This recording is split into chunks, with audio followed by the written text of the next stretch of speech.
সবাইকে আবার একবার ওয়েলকাম। চলে এলাম আরও একটি নতুন ভিডিও নিয়ে। আজ আমরা করব ক্লাস 9-এর লাভ এবং ক্ষতি অর্থাৎ প্রফিট অ্যান্ড লস এই চ্যাপ্টারের কোষে দেখি 10.1-এর 16 দাগের অঙ্কটি। তোমরা যারা এর আগের অঙ্কগুলো এখনও দেখোনি তারা অবশ্যই গিয়ে দেখে নাও, এবং যারা বুঝতে পারছো তারা কমেন্ট করে আমাকে জানাবে, এবং না বুঝতে পারলেও কমেন্ট করবে, এবং যারা এখনও চ্যানেলটিকে সাবস্ক্রাইব করোনি তারা অবশ্যই করে নাও।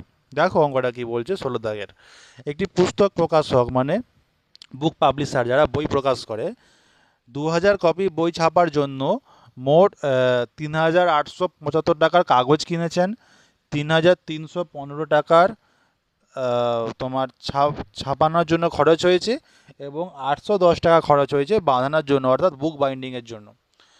তিনি পুস্তক বিক্রেতাদের মানে যারা বই বিক্রি করে তাদেরকে 20% ছাড়ে বিক্রি করেছেন, এবং বিক্রি করার পর তার 20% লাভও হলো।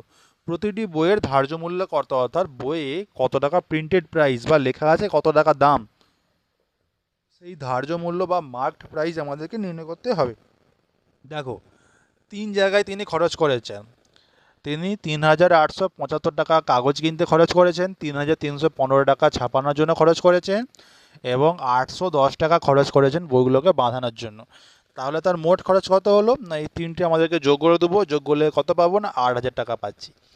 অর্থাৎ ওই পুস্তক বিক্রেতার মোট খরচ হয়েছে 8000 টাকা। ওকে, এবার তাহলে তার মোট কত খরচ হচ্ছে, 3875 প্লাস 3315 প্লাস 810 সমান 8000 টাকা। আর প্রতিটি বইয়ের জন্য খরচ হচ্ছে 8000 ভাজিত 2000 সমান 4 টাকা। অর্থাৎ প্রত্যেকটা বই ছাপাতে তার খরচ হলো কত টাকা করে, 4 টাকা করে। এবার তিনি 20% লাভে বইগুলোকে বিক্রি করেছেন। তার মানে কি 100 টাকা যদি কিনতে খরচ হয় বা উৎপাদন করতে খরচ হয়, সেক্ষেত্রে বিক্রয় মূল্য কত হবে, 120 টাকা। 20% প্রফিট মানে তো এটাই। যদি 100 টাকা আমার তৈরি করতে বা কিনতে খরচ হয়, যদি আমি সেটাকে তারপর 20% লাভে বিক্রি করতে চাই, তাহলে আমাকে 120 টাকায় বিক্রি করতে হবে।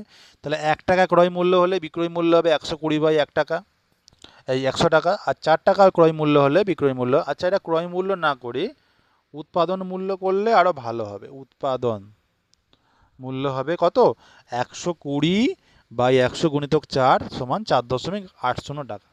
এবার তিনি এই টাকা করে বিক্রি করেছেন, কিন্তু বিক্রেতাদের তিনি 20% ছাড়ে বিক্রয় করেছেন।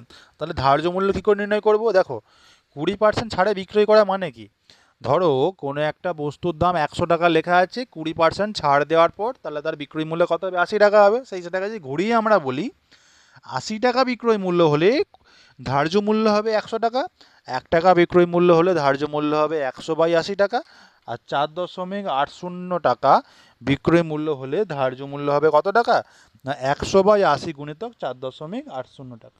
ঠিক আছে, এইটা হবে আমার কি ধার্য মূল্যের পরিমাণ সমান কত, সমান হচ্ছে কাটাকাটি করলে 100/80 গুণিতক 4.80, যদি আমরা কাটাকাটি করি কত টাকা পাবো, 6 টাকা পাবো। অর্থাৎ প্রতিটি বইয়ের ধার্য মূল্য 6 টাকা। বোঝা গেল? তাহলে আমরা স্টেপ বাই স্টেপ দেখি।